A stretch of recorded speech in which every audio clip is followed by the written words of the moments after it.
Your countdown is off. Guess who's back? Guess who's back? Steady dropping dimes. Season 2. We promised you we'd be back. We'd be better. Season 1 was so outstanding. We had so much fun. We had to come back and do it again, especially on the heels of a national championship, fellas. I kind of feel like Devin and Daniel dropping dimes. I don't know that we had anything to do with it, but we were a part of the ride. We were part of the journey.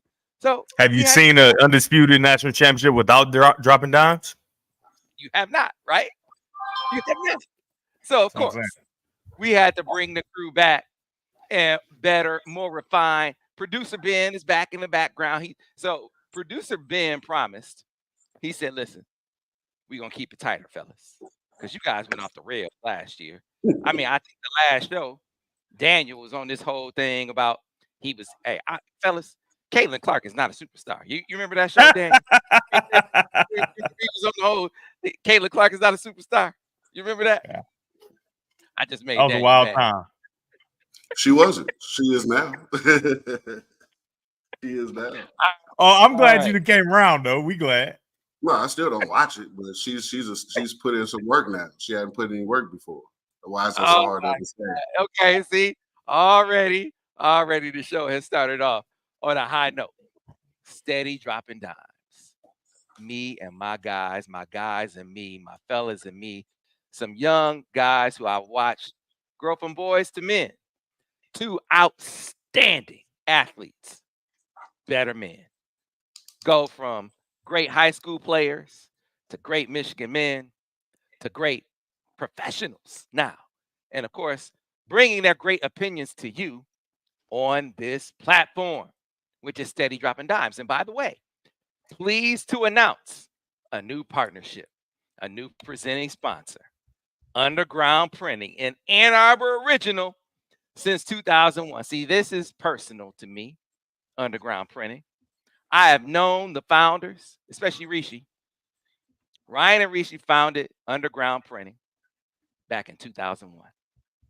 All right, that's why it's an Ann Arbor original since 2001, right? T-shirt company, printing T-shirts. See, most people think that they're just a T-shirt company, but there's so much more, right? You get your Michigan brand apparel, all your Michigan branded apparel, you can get it under Underground Printing. The Michigan season tee, that's who does it. It's Underground Printing. But here's why it's personal. See, there are a lot of national companies coming in selling Michigan stuff now. I don't know if you noticed. You noticed that, Devin and Daniel? Whole lot of companies coming in, planting flags, selling you Michigan gear.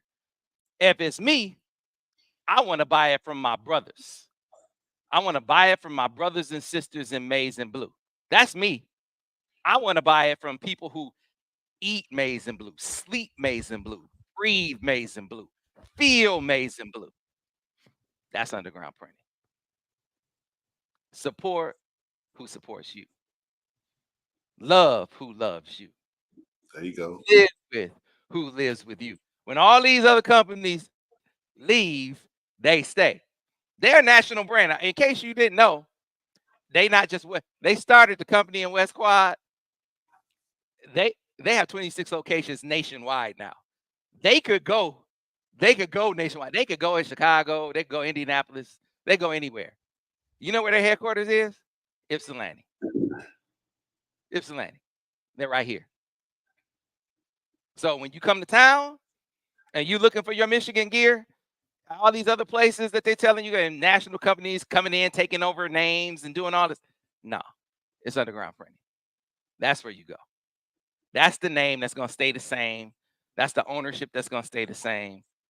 Local. Love who loves you. An Ann Arbor original since 2001.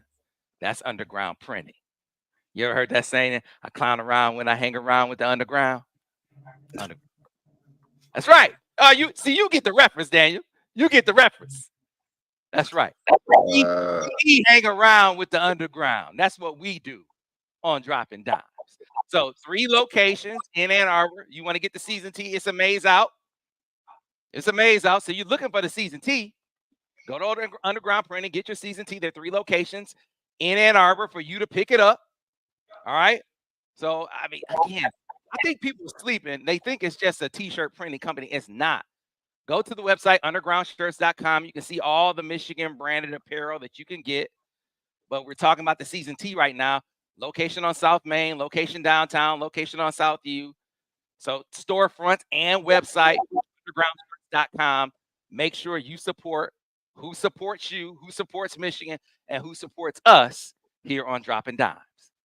Underground Printing, Ann Arbor original since 2001. We're going to get Ryan and Rishi on as well so you can see, so you can meet them. Like I said, these are dudes who started at Michigan at Westquad. You probably ran into them, Daniel, on the yard. You know, especially in 2002. That's right. So hey, Daniel, I'm going over DG's head with the references. I'm going over his head. He's still like, oh, we got Vance Bedford. We got Vance Bedford in the chat. Uncle Vance is in the chat. Clowning. He clowning.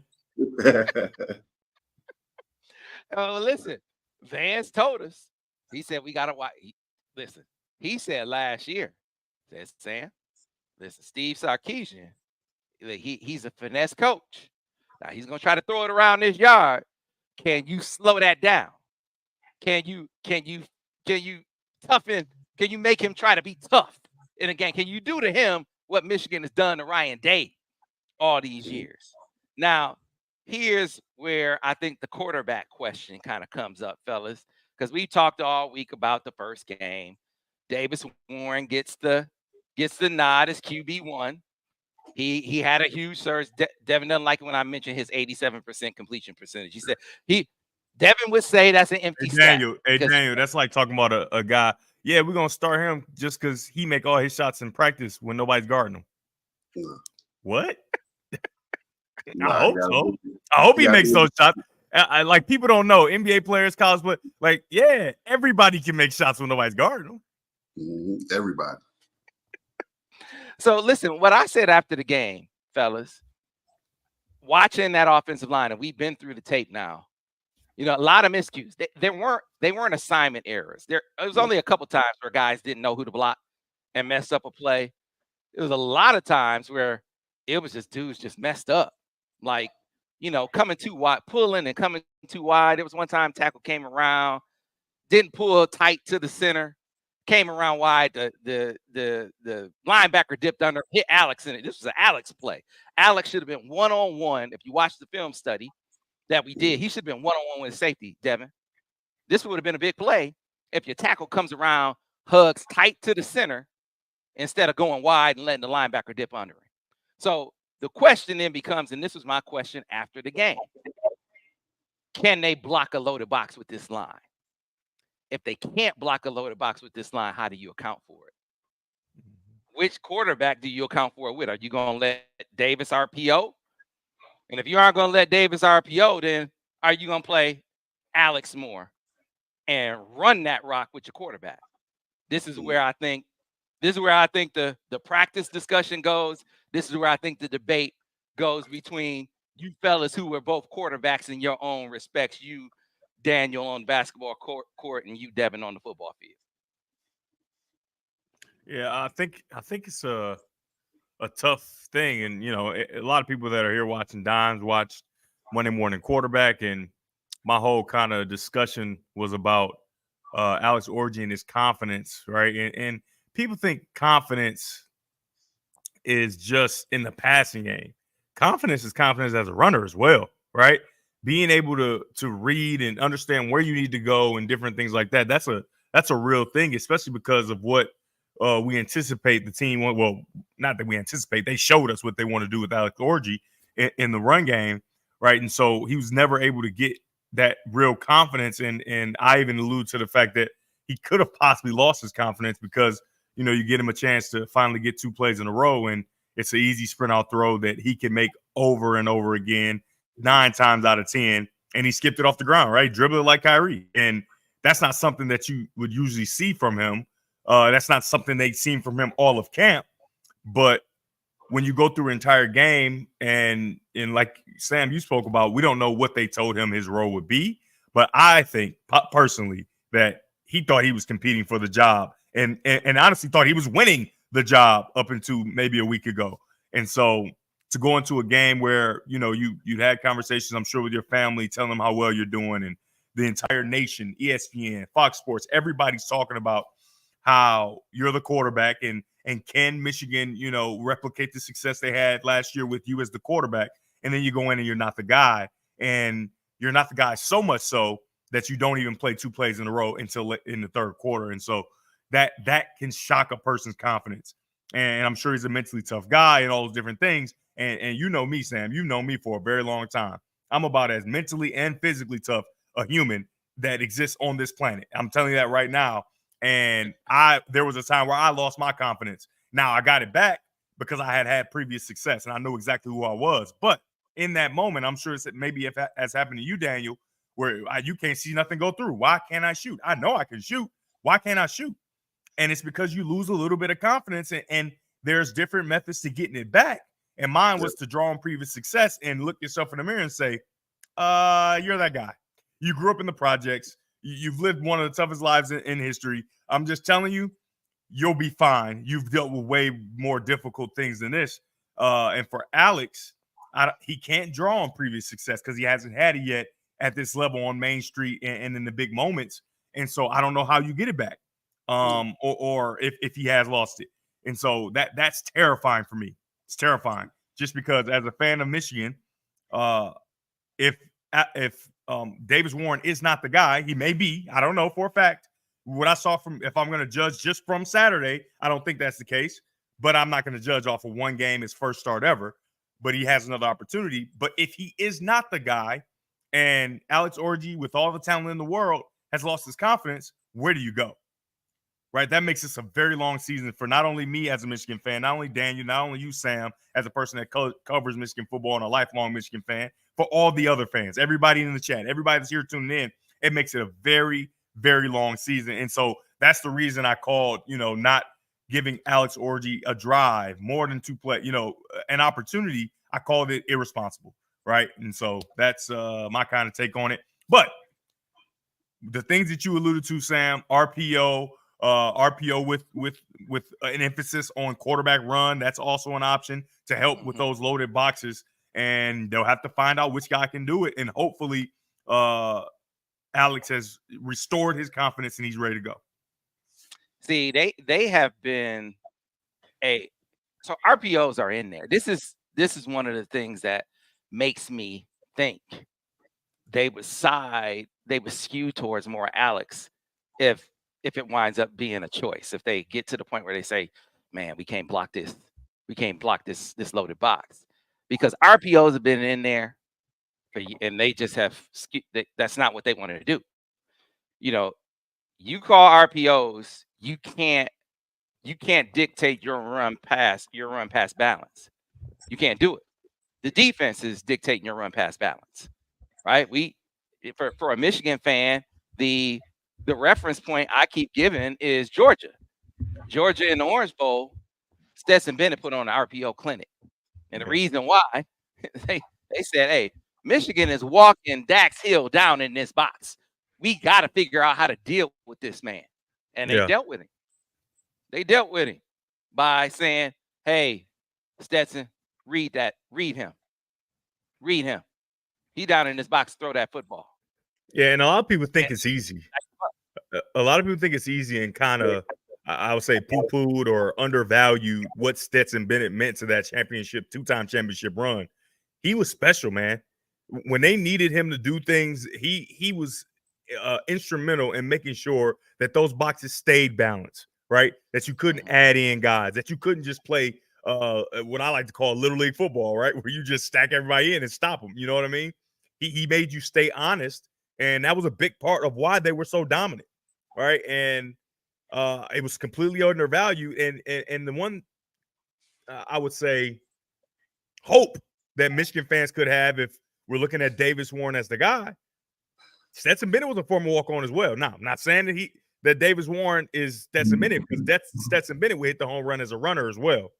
However, he was a former walk-on, and before he showed what he was capable of, nobody knew that Stetson Bennett would be a two-time national champion. Nobody knew that he could play the football the way he did. Nobody knew that he could even out the numbers in the box.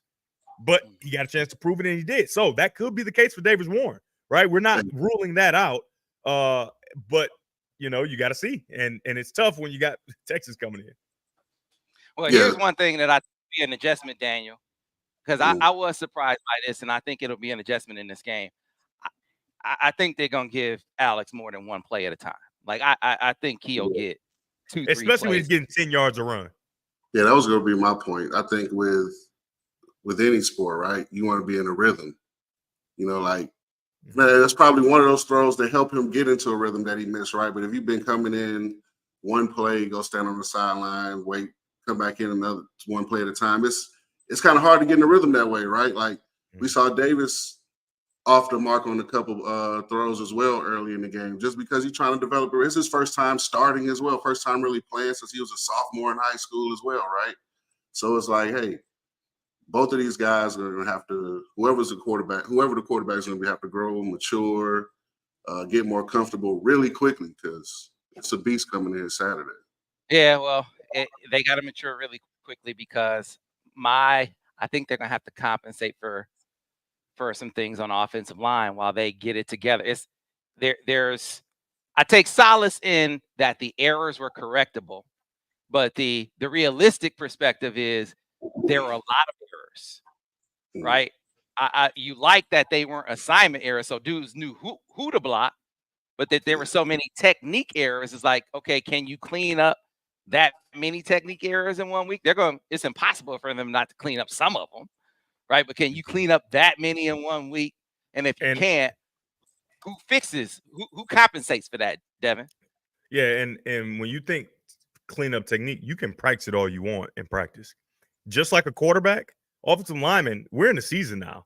There's not a whole bunch of full go tear somebody's head off that you're going to see that could try to replicate. I mean, it's already hard to replicate the game in practice, right? Adrenaline pumping, and everybody knows what happens. You're a little bit stronger. You run a little bit faster. You move a little bit quicker. You think faster, right? Things become more difficult, and so you can't replicate that in practice. So how do you get it? You know what I mean? This is a tough to ask for these coaches, because they have to find a way to clean up a lot of stuff very, very quickly, and they will never know if it's truly cleaned up until Saturday. Just because it works in practice and guys are doing it right, that don't mean nothing. That don't mean nothing. State Street and Main Street are two different places, and so obviously I think it's going to look good on State Street, and it's going to feel like they got it right and it's fixed. But then when Main Street comes and you got big old dudes, fast, strong, hitting you in the mouth, right, and flying over the top and doing all the things they do on defense, will it still be fixed, or will you rely on what you've clearly known more is what we saw against Fresno State? Hey, DJ, I got a question for you. So you've been the man in the arena starting quarterback, right? Mm. How much does this being Davis's second start? So he was like 15 years old. This is his second start since his sophomore year. And it's against Texas. How much do you think that'll come into play this weekend? It's tough, man. It's going to come into play a huge amount, just because he just hasn't had that opportunity to be the guy. Because when you're the guy, okay, yeah, you've been named the starter and you have played and took all the reps, but do you feel like you're the guy yet? Right? Because there's still Alex Orji kind of waiting in the wings. And I understand, I kind of think like maybe that's what they were trying to do, make Davis feel comfortable knowing you are the guy. There is no competition anymore. You're the guy. However, when Alex Orji comes in, gets 10 yards a pop, and then after the game, you see all these shows. During the game, the fans boo a few times when Alex Orji jogs off the field. Like, what? No, we want to see more. You can hear that, right? You can feel that. So as much as you are the man, and the coaches have made it clear, there is outside noise, and there's no way to avoid it.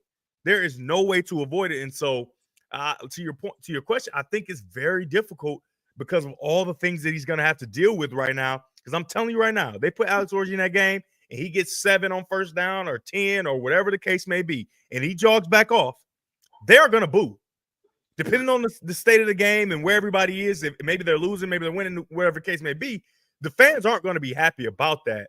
And I don't think that's right. I don't think they should do that. And fans that are watching, please send the message. Do not boo when that happens. But I guess you can kind of understand them, and they're fans and they get to do what they want. But what does that do to the guy who should believe he's the man, Davis Warren? I think that because it's not his team. Like if that happens to JJ last year, it doesn't matter, right? He's the man. He knows, right? There's no question on who the guy is. Back-to-back Big Ten championship, all these different things. But for Davis Warren, he's done nothing for Michigan, period. He's done nothing for Michigan. And obviously he's worked out hard, and I'm sure he's helped JJ prepare in past years. But as far as fans are concerned, he's done nothing for Michigan, right? He hasn't earned the right to not get booed or whatever the case may be. And so that's tough. That is tough. That's tough.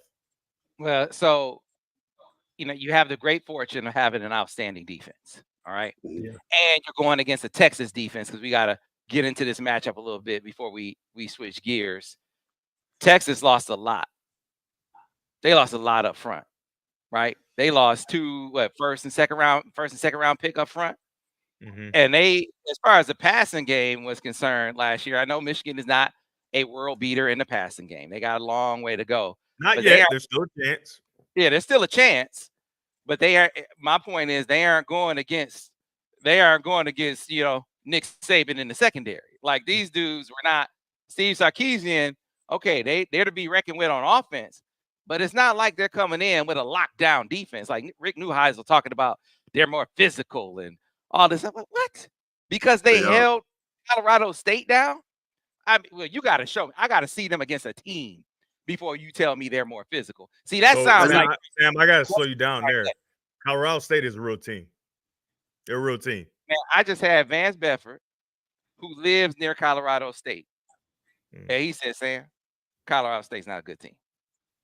All right. He said, Colorado State's not a good team. Listen.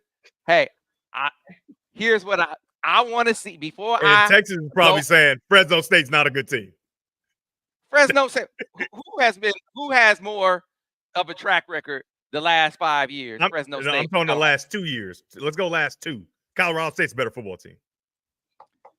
We're going to see at the end of this season. At any rate, before you tell me that a Steve Sarkisian team, just like Lincoln Riley, look, if you show me they're more physical, just like Lincoln Riley just showed the other day against LSU that they're more physical. Okay, you showed me against a squad that you're more physical. But I'm not going to buy it because you did it against Colorado State, Rick Neuheisel. Rick Neuheisel's still pissed off because Michigan beat his ass back in 2000, whatever it was. He's still pissed off about that. What am I talking about? Back in USA Today, he say Texas going to come in and beat Michigan's behind or whip them or something. Whatever. They're going to whip them. He said they're going to whip him because they're more physical. They're hanging out with Ryan Day. So the issue to me is can Michigan make it a physical game? Right? Can they dictate that style? Right? Can this Michigan's defensive line dominate the line of scrimmage against a big Texas offensive line?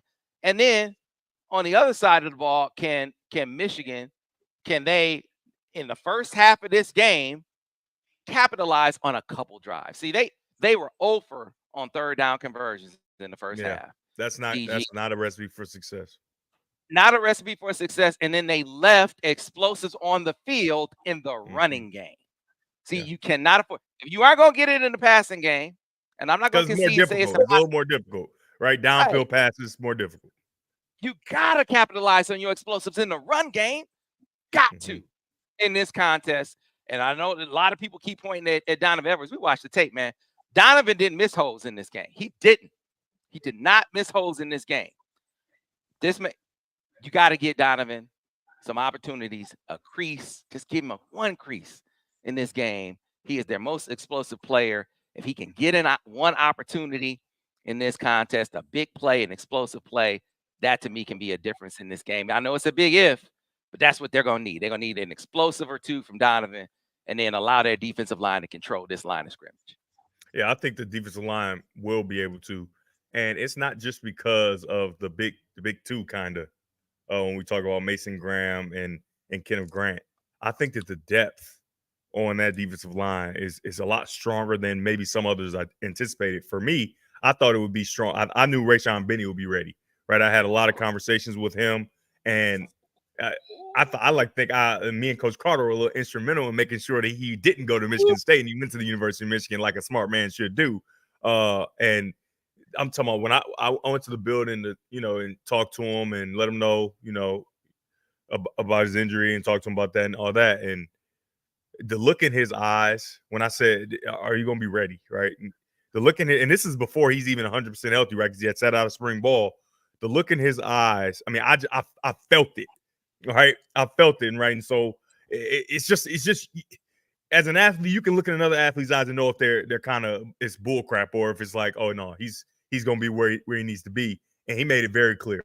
And I'm sure he surprised even his own teammates and his own health staff and different things like that, because he was a monster out there. And to have that coming in, right, when you give your big fellas up front a blow, that is huge, especially going against a team like Texas. What do you think, Daniel? I'm looking up some records right now real quick. All right, so it's one of those things where we have to kind of be careful with automatically assuming that what Texas isn't and what we are. Both teams only play one game, right?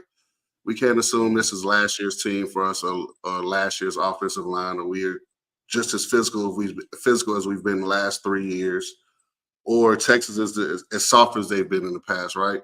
I think every team comes in with goals and mindsets that they want to establish. I'm pretty sure Texas has been preparing for Michigan for 4 or 5 months now, or since the end of last year, and vice versa. And last time Steve Sarkisian had a month and some change to prepare for a Michigan defense, they shredded us when he was with Alabama, right?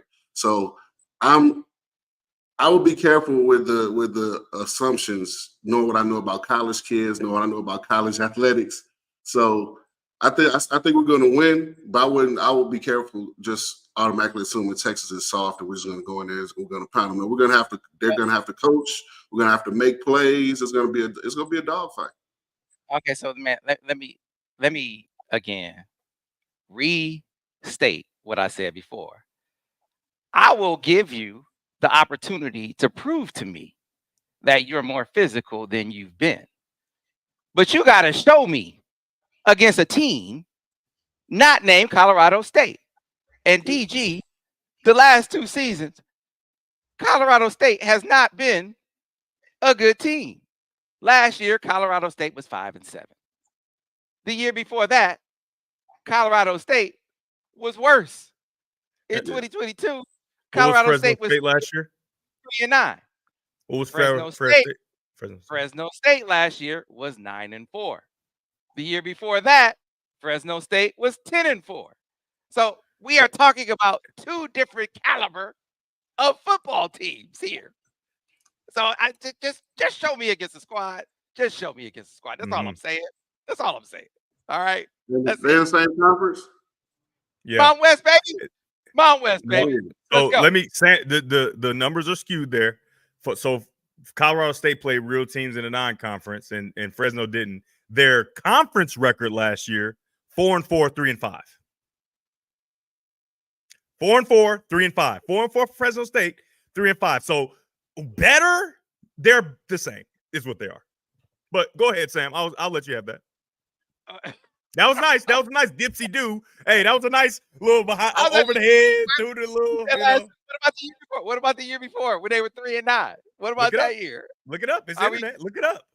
How are we just gonna skip over that? You said last 2 years. I was about to say, if they're in the same conferences and they play the same opponents, that means a little more than the couple of losses more that Colorado State may have playing out of conference. 3-5, 4-4 in conference record last year. Those are the 2. That's 1 game. And I don't know if you guys know about the Mountain West. I've done a lot of Mountain West the last few years. That's that's like the WNBA. It's about as competitive a conference, and anybody can win in any year. Fresno's not walking around. Now, if you're saying Boise State and Colorado State, now we got action because they're getting down every year. They're pretty much picked to win it every year, even when they don't have the best team. But Fresno State is not Derek Carr. and with the wide receiver with no, that's not who it is anymore.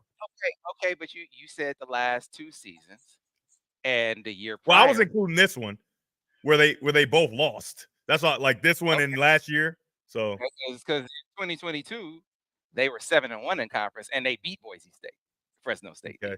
I'm just saying. Okay. So let's get off the of game that. will be played on Saturday. I'm not about to argue with you. I'm not about to argue with you because 2 years ago, none of them players on the team no more. Right? You said 2 years. You said 2 years. I was talking about this year, last year. Those are the same football teams. And Colorado State might be a little better. And that's a fact. And we're going to revisit this later in the year when Colorado State got a better record than Fresno because Fresno is not very good. Colorado State has pros on their team. Fresno does not. That's a fact. Colorado State got pros. Dudes that are going to be pros next year because they could have got NIL money. They decided to stay. Fresno State, on the other hand, guys leave and didn't stay, and they got to replenish all that. Don't have pros. That's a fact. Hey, man, South Phoenix Rising trying to split the difference about Fresno has been the better program, but DG, your point is well taken. You kiss it up, South Phoenix. Has been the better program in the past, and we know how college football is now. None of that matters because it's a whole new team every single year, except Clemson, who is committed to making sure they lose as many games as possible by not using the transfer portal. All right. So listen, I want to remind you, those of you who are coming to town for the game, it is a maze out. So get your maze, come to the game, represent. Home field advantage needs to mean something. You know, Texas, I'm not discounting them going into Tuscaloosa last year, similar circumstances, and getting it done against Nick Saban in Alabama. You know, the student took it to the teacher in a circumstance where the teacher probably thought, man, I'm about to put it on this guy. I'm about to punch him in the mouth. And he couldn't get it done, right? So, hey, and they got speed on those flanks. As much as we want to say they lost Xavier Worthy, you know, you talking about Bond, who we got from Alabama, coincidentally. I'm talking about that young Ryan Wingo. Michigan fans know Ryan Wingo. Ryan Wingo, 10, 5, 5, and 100 meters. Ryan Wingo's track coach is the same track coach that trained Jamison Williams.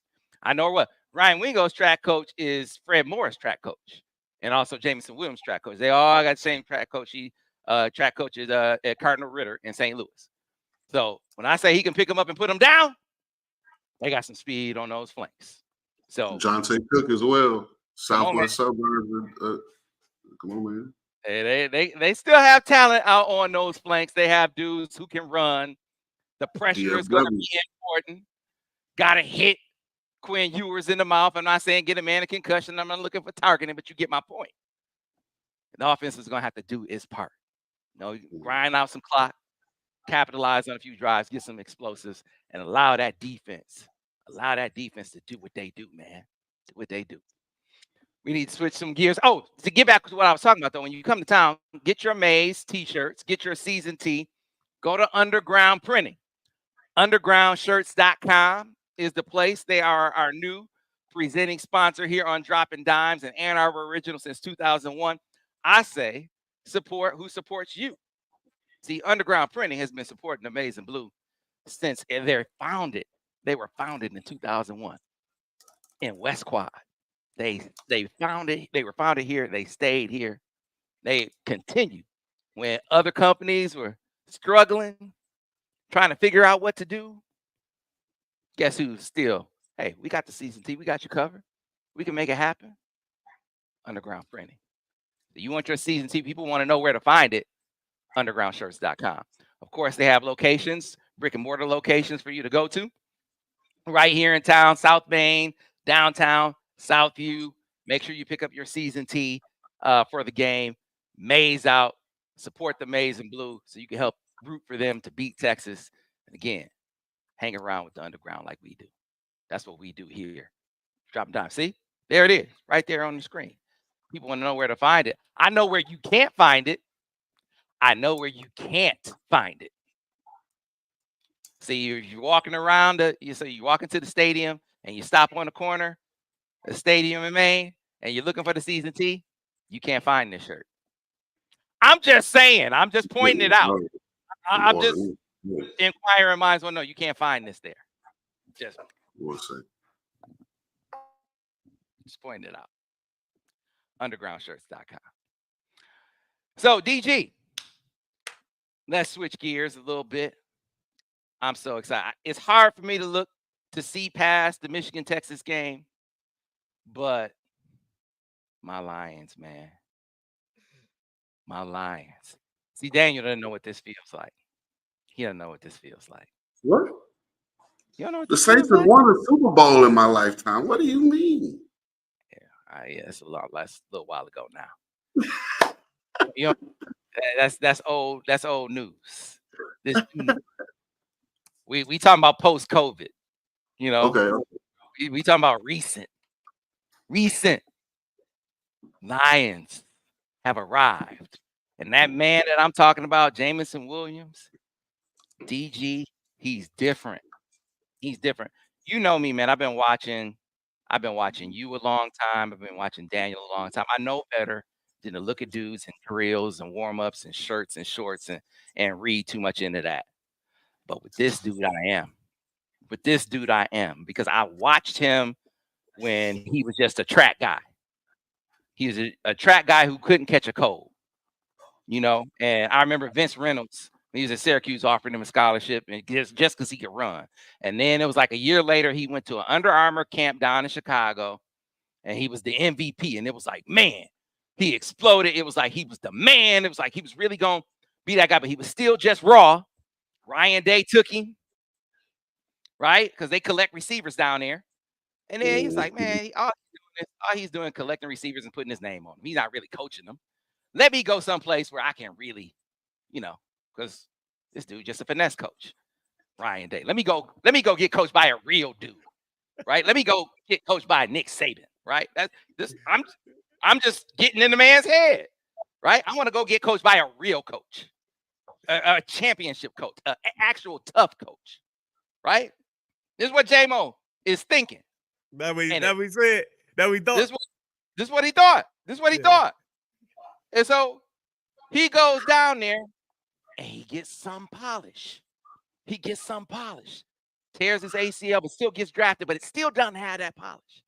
Right? He comes out, he makes a few plays, has that betting thing. I think they jobbed him on that, but he makes a few plays last year. But this offseason has been different. Went back to the crib, trained with the track coach, trained with his high school receiver coach, and you watch him in drills, and he looks different, DG. I mean, you can tell by how he's running his routes, the route detail, not standing up at the top of the route, you know, the right number of steps. I mean, the hand, everything is precise. I'm not saying he's not going to drop balls. He's not going from being can't catch a cold to being Jerry Rice. But this dude is different. And now you telling me Ben Johnson is going to have a dude who could take the top off of defense? It's about to be different. Lions going to the Super Bowl, baby. Lions going to the Super Bowl. So I don't know about the Super Bowl and all that. I just want to comment on Jameson Williams, right?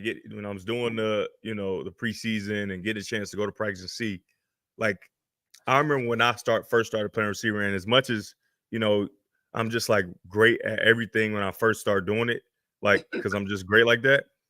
When I first started playing receiver, I would drop a lot of balls, right? And it was in practice, obviously, so nobody would ever see it. But my hand placement and my eye discipline just wasn't there, right? My hand placement and eye discipline, where I would get open and whatever, and it would just be like, how did you drop that? And then when it turned to a combat catch, right, it would be even worse, right? Just because now I got a little distraction, plus my eyes and hands aren't working in concert. And so when I went to go to practice in the last couple of years, I'm like, man, that's his problem, right? His eye discipline and hand, you know, like them working together, it's just not working. He doesn't know where to put his hands a lot of times when the balls are coming in, and people are thinking, like, how does he not know where to put his hands? And he's at that level, and he's a first rounder, all that. It's easy, man. I'm telling you, it's tough to make sure you're doing it right, just because when you're so good your whole life, you don't ever have to really do it perfect, right? The balls aren't coming as hard, you know, and they're not on time as much, right? You don't have to snap your eyes around as quickly just because you're so fast, you're so open, and you know, things like that. So it was like late last year that I started to see just a shift of, oh my God, he caught that ball with somebody near him. Oh, he caught that ball with somebody contacting him. Oh, that's That's good stuff, right? And then you move forward to this year in camp, and he's routinely making those combat catches. He's routinely catching the ball, people contacting him. He's routinely not double catching, right? Catching on the first deal and having his feet down and being in position. And he's still creating the separation that we knew he could create anyway. And it's so cool to see because, you see a guy in college create great separation. He's so fast. And it's like, okay, obviously everybody in the NFL is fast. So you're not going to create as much separation. He creates close to the amount of separation that he created in college, right? And so I think that he's going to take the next step. And if you have that kind of weapon on your offense, the offense specifically is going to be, I think, significantly better. With the two running backs they have, obviously, Amon-Ra St. Brown is slashing everybody up. And if that means Super Bowl, if improved offense means Super Bowl, then I'm with you, if that's what it means. But I think their offense will be improved, and it was already pretty good a year ago. Yeah, it's pretty good without an established deep threat. And that is the call that I'm most confident in. Like, that dude is about to explode. I'm not saying that he's going to be not saying he's going to be top 10, but legit deep threat, like he's going to be an outstanding compliment to him. Sam, I think you should get on the table. He could be top 10, and for the simple fact that they run the ball well, right? So you're not going to be able to just play a light box. And Amon-Ra St. Brown is going to attract a lot of attention. He caught over 100 balls last year. You can't just keep letting him kill you in the short pass catching game, and he would go downfield sometimes. And so he's going to draw a lot of one-on-ones. And I don't think that there's a whole bunch of guys that's going to just completely shut him down with one-on-one opportunity. It's interesting. I just don't know that there's enough stats to go around because Amon-Ra St. Brown had 1,500 yards last year. So yes. are there enough stats? I don't think he replicates that. I don't.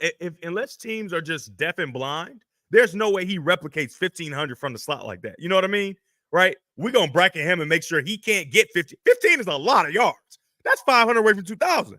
He went crazy. I don't think they're going to just allow that. They're going to bet on, okay, we haven't seen that guy on the outside do it. We'll let him get down before we allow this. Similar to the way the Rams, obviously Cooper Kupp was out, but the way they played the Puka Nacua, right? Let you do your thing. Do what you're going to do. And then you showed him, and now he got a rhythm. It's a little too late. So I think that could be a similar trajectory for the young guy, James Williams. Yeah, I'd be surprised if Puka Nacua goes off like he did. They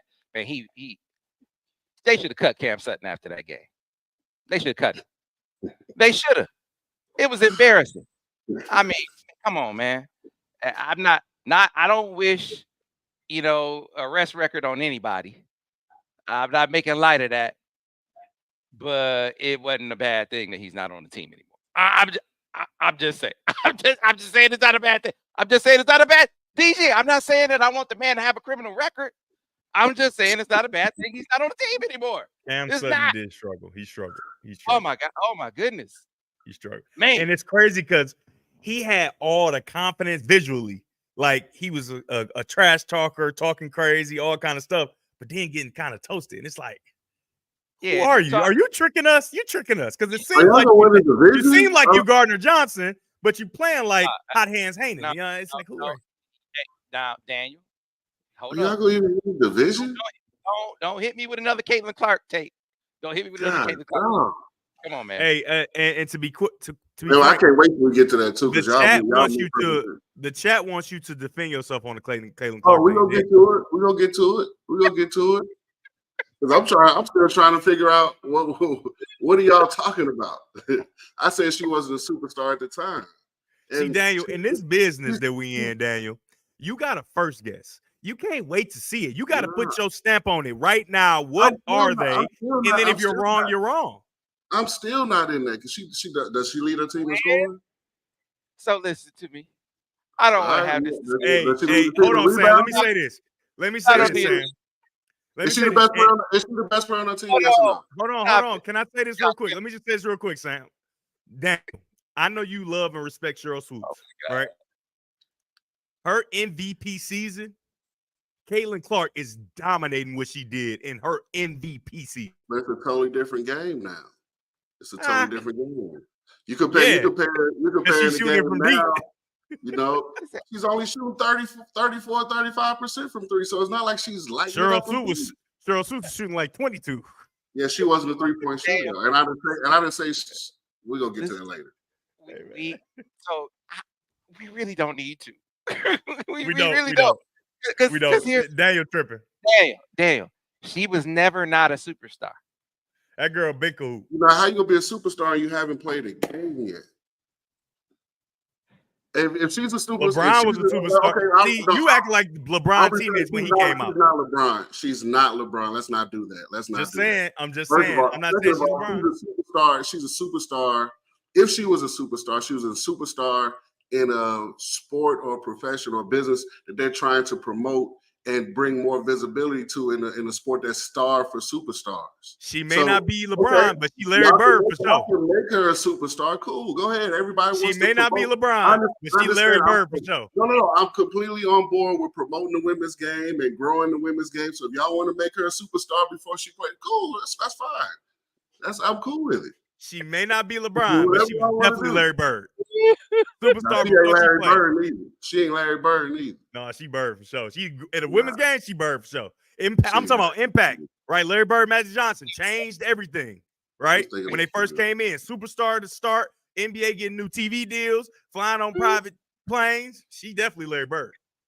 Yeah, she changed that type of stuff. That's yeah. I'm talking about overall impact. She Larry Bird for sure. Okay, I can get with that. I can get with that. The early Bird, Jordan, McDonald's commercials, all that. I can get with that. But that, like I said, that was also in a time in the sport starving for superstars where they're trying to build something. So I get it. See, I'm with you on the whole. She's not the best player. She's not a better player than Cynthia Cooper. That's how this started. Nobody was saying she's a better player than Cynthia Cooper. You 100% right. But superstar. DG. And that's another sign of the times we're living in where you cannot be as good as other people and still be a superstar. You're not as good as but you're, like I said, it's a sport starving for that they're trying to build and bring a lot of visibility to. So I get it. You did not hear anybody say this. Whoever this is, Sean Schrock. You didn't hear anybody. This must be a Buckeye. This must be a Buckeye in the room. See, this is what happens when you get that ass crack, right? You get that ass crack. That's so lame. Have Friday as your coach. So you got PTSD, right? You got that soft ass coach down there chasing 84-year-olds. This is how you got to come and make it. Was there anybody that ever said that he was Cam Newton? I don't give a damn about no James Yoder. James Yoder did he made a video with a baby seat in the back. Talking stuff with a baby seat in the back. Like, I'm supposed to be scared of that? Stop it, bro. I don't give a damn. Who is James Yoder? Exactly. 100%. He is a racist troglodyte. That's who he is. He's the dude who there was the players were complaining. He made up this persona, like he was this Michigan insider, right?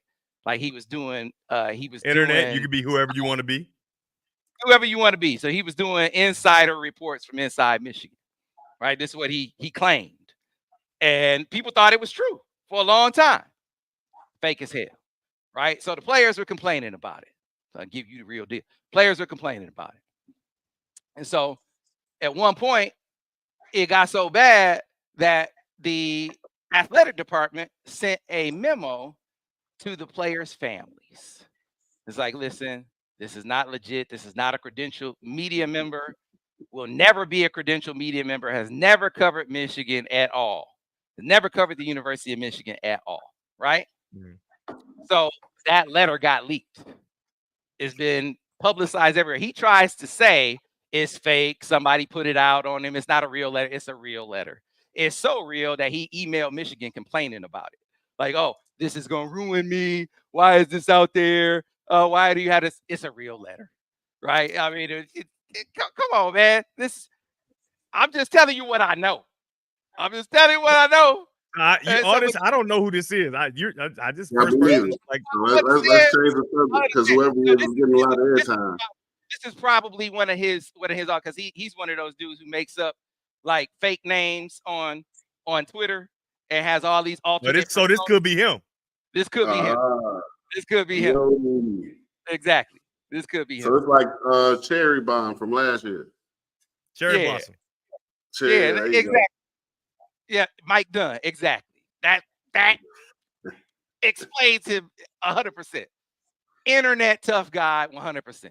100% internet tough guy. go. Oh yeah, we don't do the tough guy thing around here. At one point, he got on the internet and said to some, so it's a Twitter guy. He's Michigan grad. He's black engineer on Twitter. So he told the black engineer, he said, hey, why don't you go get your shine box, boy, or something like that, right? So, like I said, racist, 100%. Racist troglodyte. And people want to support that. Well, there are a lot of racists in the country. Hold on, wait a minute. Let's. What was the second word? I went to Michigan, but troglodyte. Troglodyte. Sound like it's good. Word of the week. I got to use that one time this week. Oh, so you trying to say? Oh, you are James Yoder? I think he told on himself. Just told on himself. Right? Just tell on yourself. Oh, okay. No. Come on, James. You got to do it right, James. If you're going to do it, James, you got to do it right. You can't because he's talking about you, let you uncover your identity crazy. You got to stay the course. That was he got out of character. He got out of character with his fake character. That's crazy. Real quick. So, hey, man, hate me because he ain't me. And never He will. said these. I can't believe he broke character like that. Broke character like you wouldn't believe. Easy to pick out. So anyway, let's get back to what we were talking about. My Lions, NFC favorites. And then the San Francisco 49ers, they go and they sign Trent Williams and they get Brandon Ayuk back. That's the major competition. But you ask, are they going to win the division? The Green Bay Packers are for real. I think they're legit. Yeah. Well, the Philadelphia Eagles, will they bounce back this year? You know, they started strong and finished weak. They are real good team, man.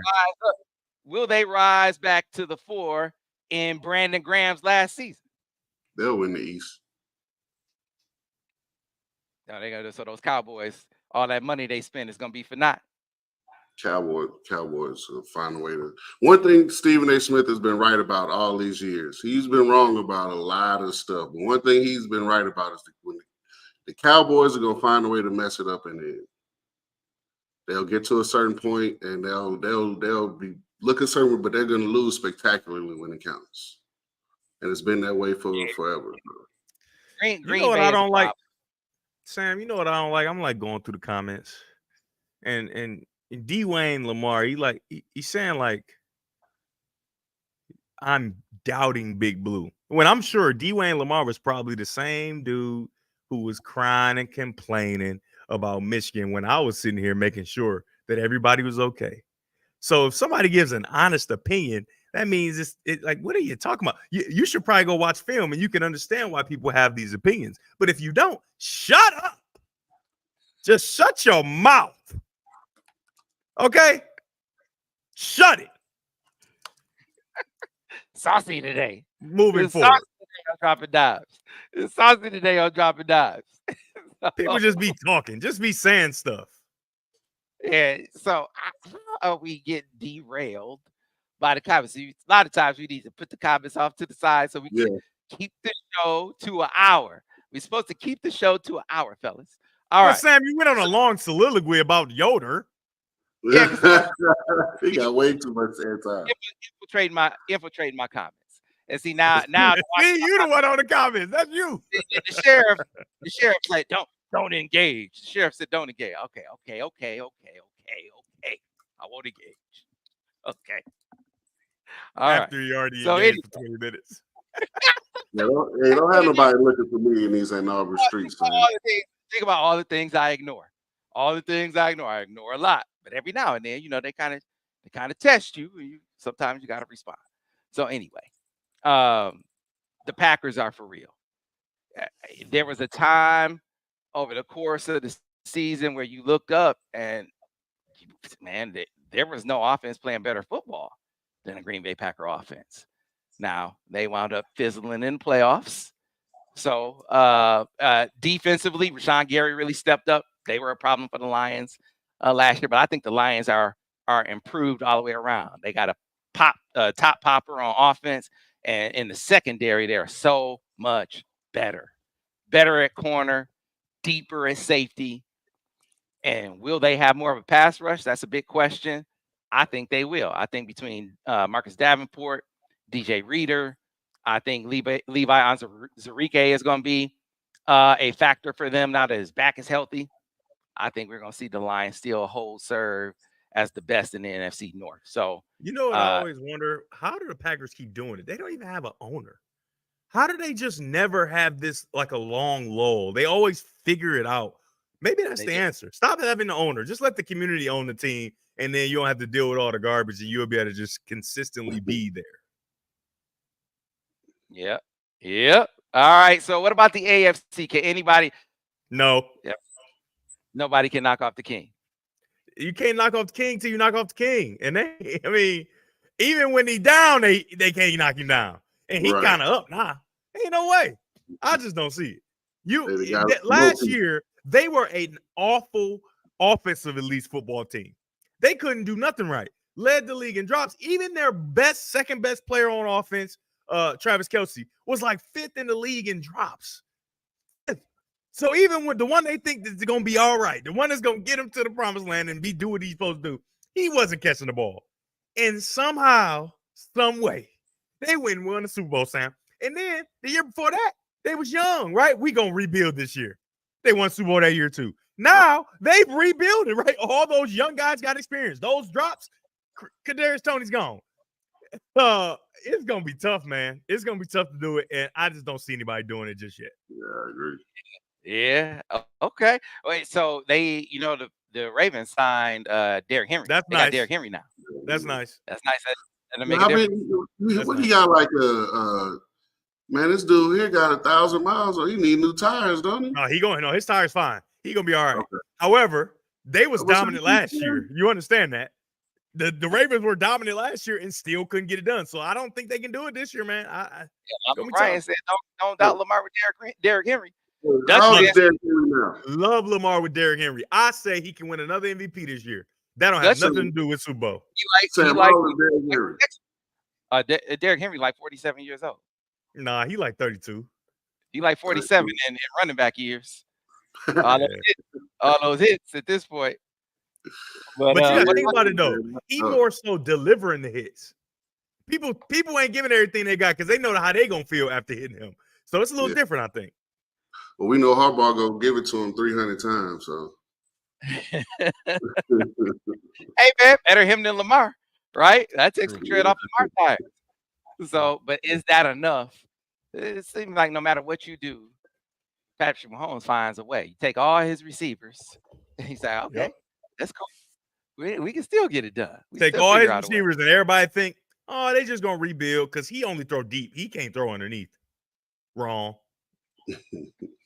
All right, let him have his receivers and just tell them and just tie their fingers up so they can't catch no more. Tie their fingers up before the game. Still wrong. I got Lamar as my fantasy QB, so I hope he win another MVP.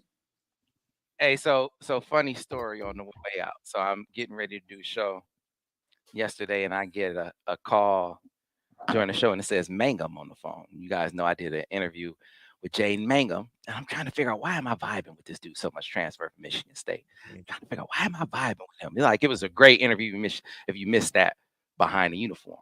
Why am I vibing with this guy so much? Like he's real cool dude. We'll see how he winds up. Michigan State fans Michigan State fans calling him soft, saying he's soft because he's on his way out the door. Michigan State players calling him soft and whatnot. So about 9, get a call. It's like, I don't know who it is.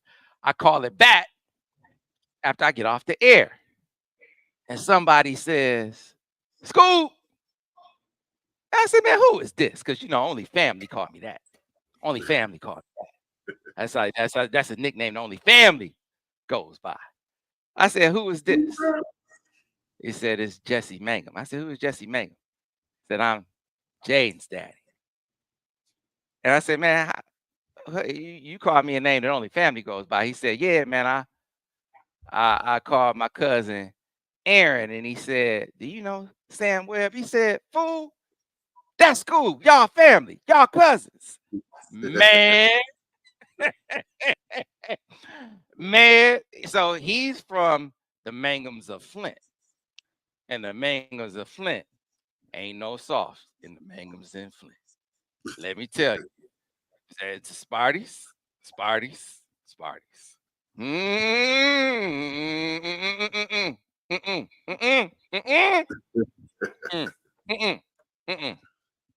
Ain't no soft.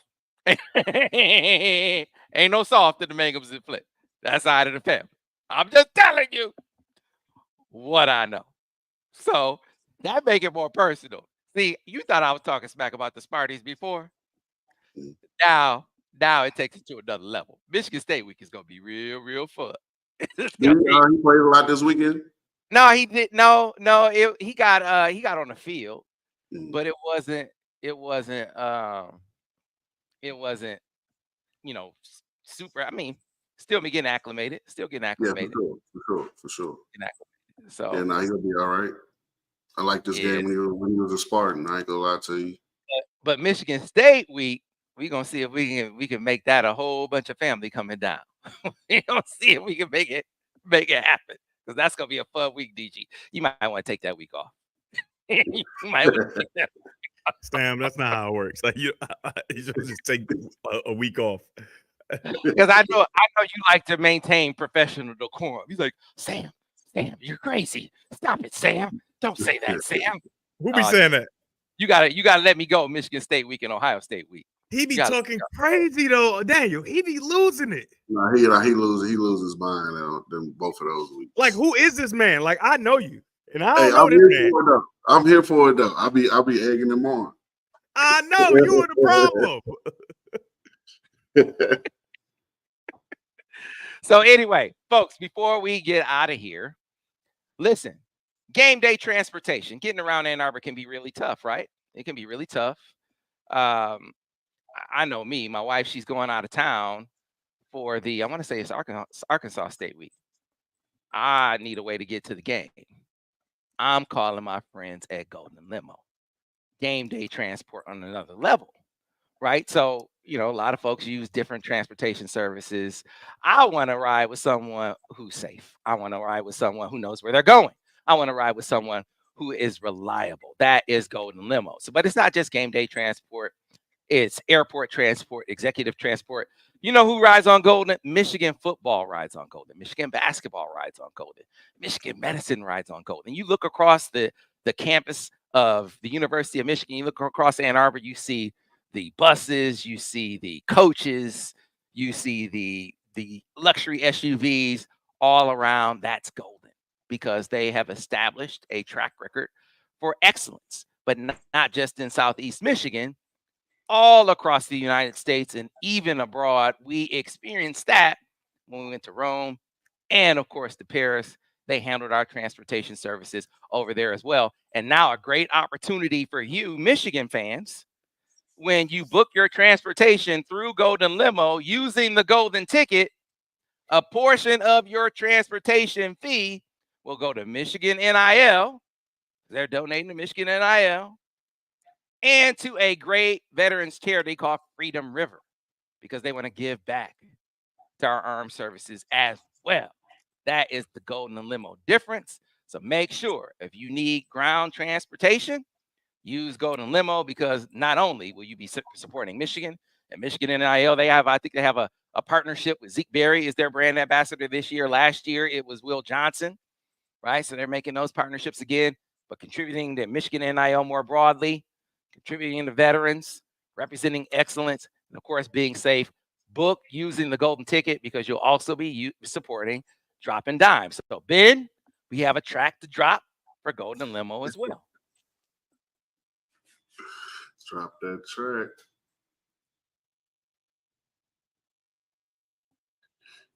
That bitch sleepy. I'm not sleepy, but we get no audio, Ben. Yeah, there was no audio. It was coming. Hey, Sam. You were muted, Ben. That's why. Ben, you were muted. Sam, you got to unmute questions from the chat. I guess you want to do some questions. Yeah, we got to we keep gotta it have- tight. We I gotta know I have had gotta- me out at 310, but I'm good now.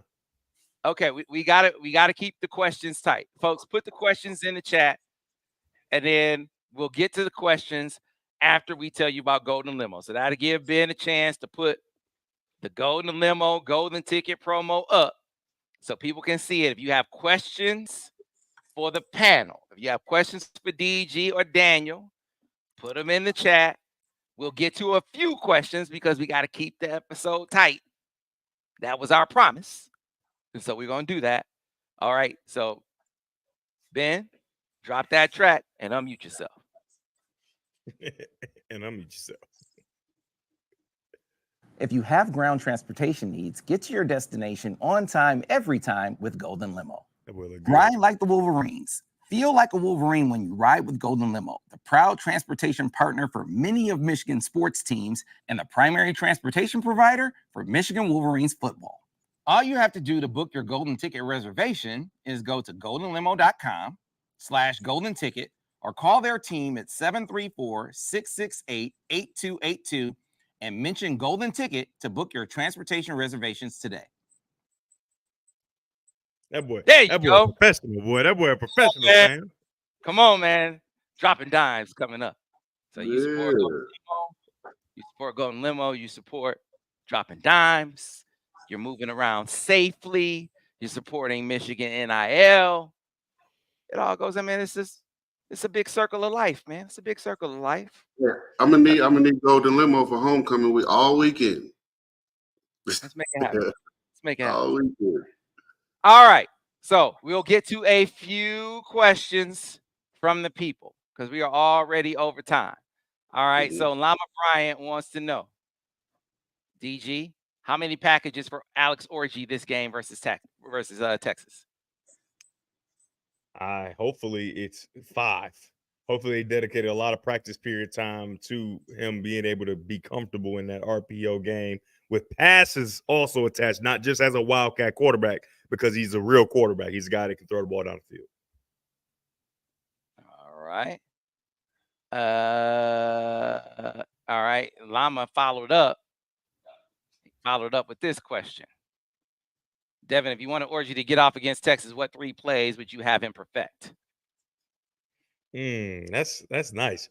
I was just watching Texas Tech getting ready for their game, and Michigan loves to run trap, right? So they get down inside the 40, inside the 30. I love to see double wing, right? Double wing, send the left tight end, left hash, left tight end up the rail, and give that counter look with the guard and backside tight end pulling, running back coming through, play action. He's going to be wide open up the sideline for a touchdown. And if you can visualize that, some of you guys are football, you don't got time to diagram it completely, but think about that. I think he'd be wide open up the sideline, and that'll give a lot of confidence to Alex Orji, who didn't get a chance to throw much in the last game. All right. Here's one from Professor Mark Dotson. That's my brother Wesley Snipes up there in East Lansing. All right. What did you think of RG3 getting? That's for you, Sam. That's for you. Yeah, that's those professional lines. Can't really be commenting on that. Man, it's interesting. I wonder what that was all about. Is it a cost-cutting measure? You wonder. I mean, they spending all that money on Stephen A. and on Pat McAfee.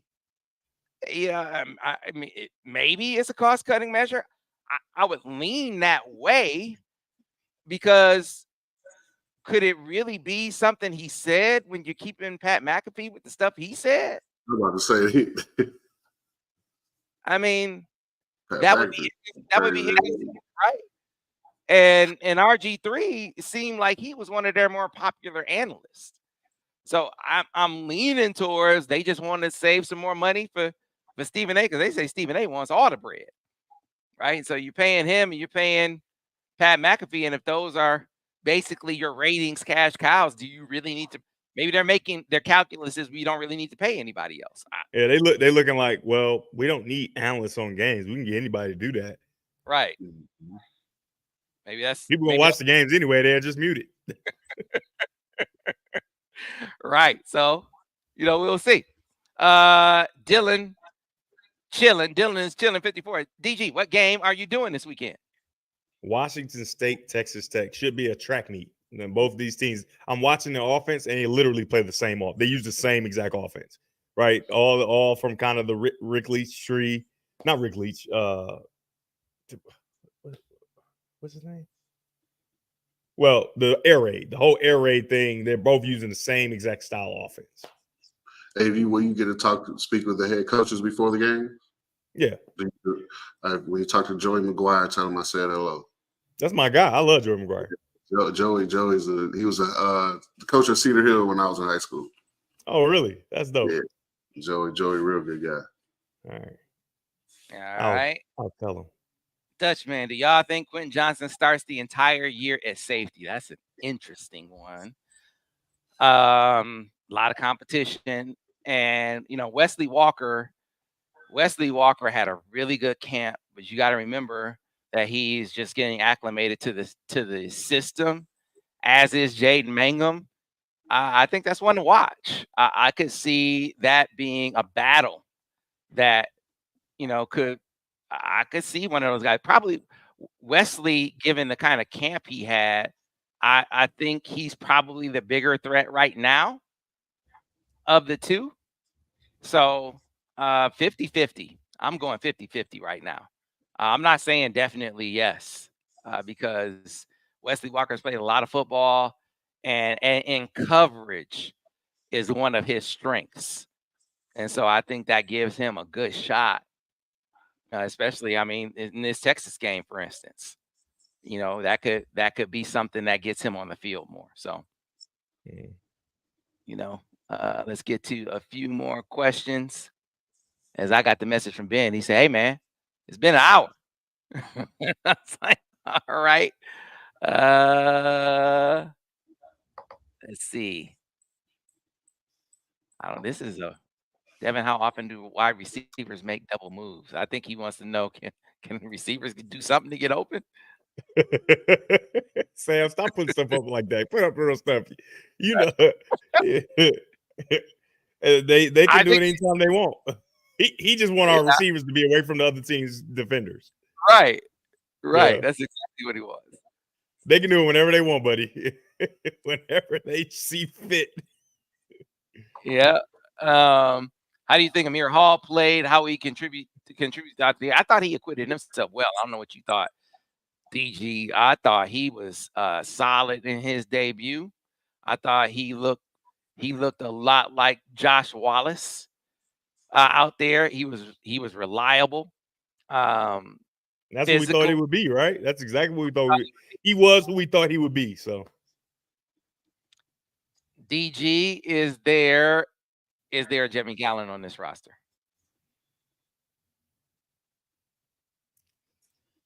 No, I don't think so. Jeremy was a different beast. His ability after the catch, his ability to get open and create I'm talking about huge separation. His ability, even when there's people near him, to go up and catch the high balls at 5'7". I don't know. That's tough. We gotta see more. That would be disrespectful, right? He's up there in every category in the history of Michigan football. Yeah, so I played semi-pro football with the Mangum and Flint. Yeah, they had some athletes in that family, in Flint. That's your family, basically. Yeah. My family is mostly Suttons, and then the Mangums are an extension of that on another side. So yeah, definitely. So I don't know if my cousin Frank could get a chance to see this. He's away right now, and I don't know if he gets a chance to see a computer where he is. But if he gets a chance to see a computer, shout out to cousin Frank. Yeah, he's gonna see a computer if he wants to. Facebook, everything. Right. They get a chance to see computers from time to time. Yeah. So when he comes home, Frank Mangum is we're gonna get him down to see a game. So at any rate, we got to keep on going. DG, let's go.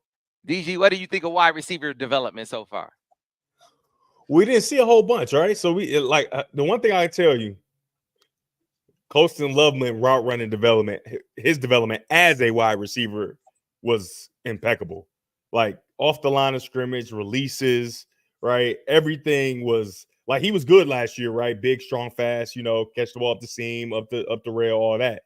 But I didn't see what I saw this past week. I didn't see that last year. Line him up at wide receiver, one-on-one, slant, take time with your release. The guy jumping outside, you coming across, separation. It was impeccable to watch. So the tight end wide receiving development, spectacular. The rest of the guys we got to see, as the season goes, because people are gonna bracket Coastal Love. They're not gonna just let you continue to throw to him, and so they got other guys are gonna have to step up for sure. All right. So I'm gonna say, fellas, that's 15 extra minutes. We went 15 minutes overtime. There So you let's go ahead and cut Dropping Dimes right there for this week. And we will come back next week. And of course, we'll be talking about a Lions victory over those Rams. Lions and Saints, baby. What will we be talking about as far as you guys ready to make a call on this Michigan game? What you think? Or y'all wanna reserve judgment? You going first? 28-24 Michigan. Okay. All right, Daniel. Are you living in Texas right now, Daniel? Nah, I'm gonna wait till after the game though. Actually, I'm gonna wait till after next year's game. I hear you. Will we see? Oh, so here's the one. Will we see any of Marion Walker? Maybe. Hope so.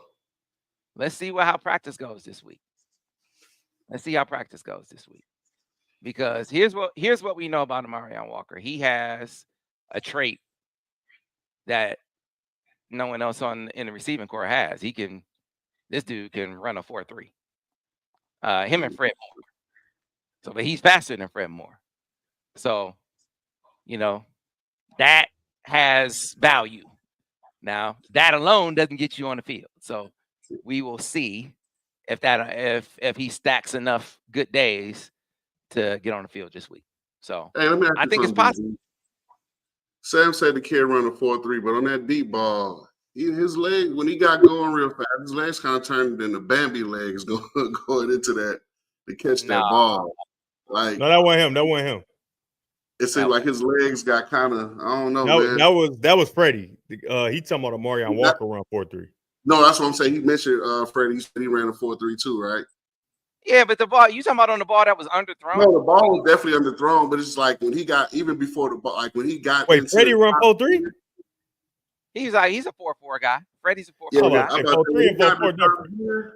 4.3 and 4.4 different. Marion is a 4.3 guy. Fred Moore is a 4.4 guy. Yeah, it's probably like high 4.4, right? Yeah, but Fred can run. Yeah. He ran right past him.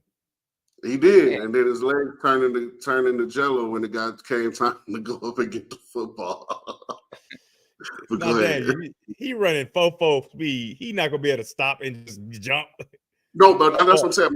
My question was, do receiver, because we're talking about wide receiver development, do wide receivers get better as they get older and stronger at making those types of plays? Man, because he did ball needs to be thrown in front on time. He's running as he can. For sure. Now, if they were closer, say they did that play from the 20, yeah, he'd be able to stop. But he's been running from like almost the 50-yard line, like sprinting. That's no human, not a lot, maybe LeBron, but other than that, normal humans can't do that. All right, that is going to do it for this episode of Steady Dropping Dimes. We will see you next week. Be sure to like and subscribe for those of you who watch us on YouTube. Of course, many of you watch us on Facebook. Continue to show the love on Twitter as well. And, of course, you folks who follow us over on the MichiganInsider.com, continue to show your love there as well.